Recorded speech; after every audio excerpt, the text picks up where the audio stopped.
Hello అందరికీ welcome back to our channel. నేను మీ రైతు బిడ్డ. ముందుగా అందరికీ సద్దుల బతుకమ్మ శుభాకాంక్షలు. మన తెలంగాణలో పువ్వులను పూజించే అతిపెద్ద పండుగ మన బతుకమ్మ పండుగ. మన తెలుగు రాష్ట్రంలో అందరూ కంపల్సరీ బతుకమ్మ పండుగ అయితే జరుపుకుంటారు. సో నేను మా ఇంట్లో ఈరోజు సద్దుల బతుకమ్మ సందర్భంగా పెద్ద బతుకమ్మను అయితే రెడీ చేస్తున్నాను ఫ్రెండ్స్. మనకు తంగేడు, గునుగు, పట్టుకుచ్చులు, చామంతి, బంతి ఇలా రకరకాల పువ్వులతో అందంగా బతుకమ్మని రెడీ చేసి గౌరమ్మని అయితే పూజిస్తారు ఫ్రెండ్స్. ఇది తెలంగాణలో అతిపెద్ద పండుగ అన్నమాట.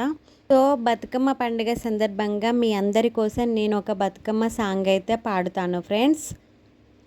ఏమేమి పువ్వప్పునే గౌరమ్మ, ఏమేమి కాయప్పునే గౌరమ్మ, గుమ్మాడి పువ్వప్పునే గౌరమ్మ, గుమ్మాడి కాయప్పునే గౌరమ్మ, గుమ్మాడి చెట్టు కింద ఆట చిలుకలు రెండు, పాట చిలుకలు రెండు, కలికి చిలుకలు రెండు, కందుమ్మ గింజలు, రానువో నడుగులు, రంగు తంగెడువులు, తీరుద్రాక్షలు, తారుగోరంటలు, ఘనమైన పొన్న పువ్వే గౌరమ్మ, గజ్జల వడ్డాలమే గౌరమ్మ.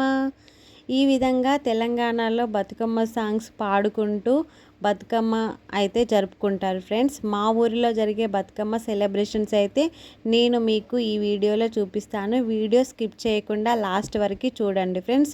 మరి మీరు ఎలా జరుపుకున్నారో కామెంట్ సెక్షన్లో కామెంట్ చేయండి. నేను పేర్చిన బతుకమ్మ ఎలా ఉందో కామెంట్ సెక్షన్లో కామెంట్ చేయండి. ఎందుకంటే నేను ఎలాంటి కలర్స్ యూస్ చేయకుండా న్యాచురల్గా బతుకమ్మను అయితే రెడీ చేశాను ఫ్రెండ్స్. తప్పకుండా వీడియో లాస్ట్ వరకు చూసి ఎలా ఉందో కామెంట్ చేయండి. ఎవరైనా మన ఛానల్ని కొత్తగా చూస్తున్నట్టయితే లైక్ చేయండి, షేర్ చేయండి, సబ్స్క్రైబ్ చేసుకోండి ఫ్రెండ్స్. ఇప్పటి వరకు మన ఛానల్కి 1K సబ్స్క్రైబర్స్ అయినందుకు నాకు చాలా హ్యాపీగా ఉంది ఫ్రెండ్స్. ఇలానే మరిన్ని వీడియోస్ కోసం చూస్తూనే ఉండండి ఫ్రెండ్స్. రైతు బిడ్డ puppy vlogs YouTube channel. Video last వరకు చూసినందుకు ధన్యవాదాలు ఫ్రెండ్స్. ఇలానే చూస్తూనే ఉండండి. ఓకేనా friends? Thank you. Bye bye.